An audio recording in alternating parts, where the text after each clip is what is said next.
Good afternoon everyone, today we're looking at another Bulova watch. Let's have a look at the unboxing.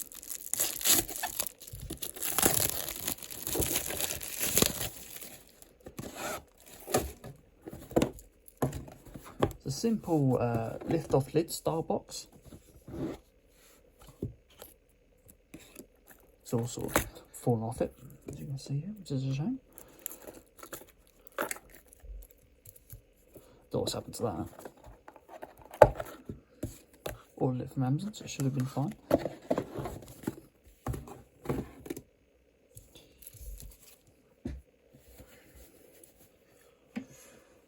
Now, the red and blue combination is probably one of my favourite combinations to go for. And this watch is called the Oceanographer GMT.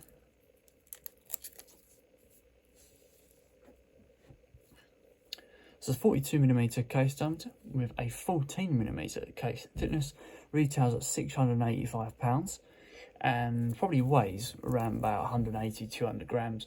Use a 24 joule 42 hour power reserve automatic movement. So let's move on to the face here. So you can see in its very own way it does have quite a lot of unique aspect to this. The increments are basically big bold 3D increments, almost look like glass bulbs in there. It gives it the extra bit of depth, and fully luminous hands here, independently working GMT hand, and they've gone for more of a classical design. It looks like at a glance one of those old-fashioned sort of Geiger counters of watches that you might see in James Bond. And you get 200 meter water resistance with this watch, and obviously full independent GMT, and a bi-directional bezel that obviously moves for your time zones and stuff like that. Then you move this hand to match the time zones up to what you want. Overall, it's a very, very nice depthy watch.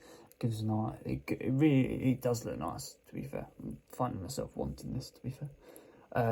Nice sort of matte blue, I was going to say sunray, but it's got a matte blue style dial in the back there, and a date dial at the 3 PM, almost with two layers to it. You've got the interior metal ring, and then you've got the actual cyclops eye above it, and the actual watch the dial sits quite deep into the glass, as you can see there, the sapphire glass that it's got.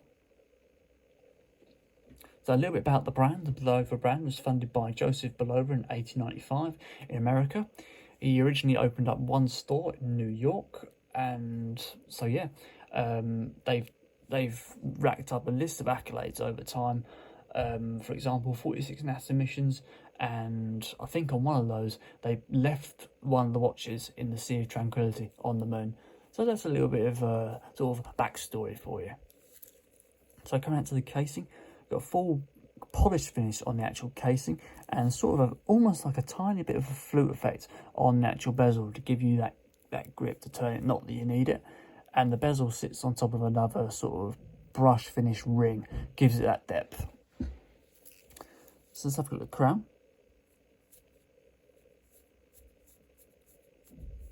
It's a screw down crown with an essentially silent winder to it. You barely hear that at all. Second position. So you actually get an independent hour change hand as well. As you can see, you rarely see that nowadays. And obviously that goes both ways.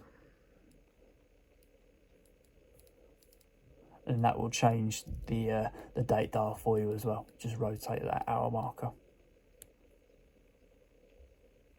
And then a nice strong feedback to the hands when you move it out to the second position. Really, really smart.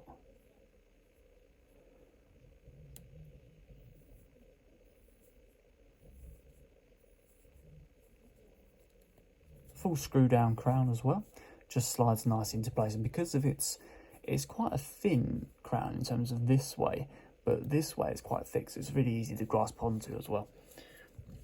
So coming out to the strap is the strap is a 25, no, this is the wrong side. A 20mm star strap. So if you ever want to change that, need a 20mm star strap. It's a Jubilee style strap, which means it moulds nicely to the wrist with its half-size links. The actual links on the side, they're adjustable by little tiny screws. Coming down to the clasp, you've got a double fold over Bulova style clasp that's not opening. Oh, there we go. And thick. With a safety buckle on top, revealing a nice stainless steel interior design here. It's got a filled-in back plate, and then we can probably see the bit more information on the watch itself on the back here.